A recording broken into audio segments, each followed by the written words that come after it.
Work report given by Chinese Premier Li Qiang at the annual National People's Congress in Beijing. It's effectively a report card focusing on how the Chinese economy is performing and outlining plans for the year ahead. Now, this year's speech was closely watched given the perilous state of China's economy. The country's post-COVID recovery is stumbling and the property sector continues to slump. The headline from this speech was a growth target of around 5% for 2024.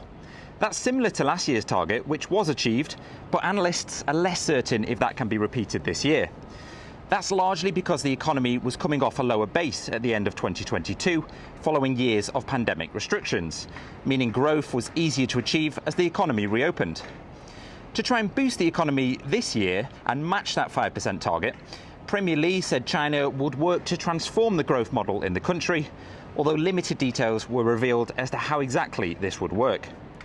Spending on defence will also be increased by just over 7% this year. That means this is the 9th year in a row of higher military spending and comes amidst increased tensions with the US and some of China's neighbours. A separate work report also referenced relations with Taiwan, saying that Beijing would be firm in advancing the course of China reunification. Now, this is significant as it drops any mention of peaceful reunification, which has been used in previous reports, and comes just months after Li Qiang won Taiwan's presidential election. Now, one of the highlights of the National People's Congress is usually the press conference held by the Chinese Premier. It's a rare opportunity to put questions directly to a senior member of the Chinese Communist Party.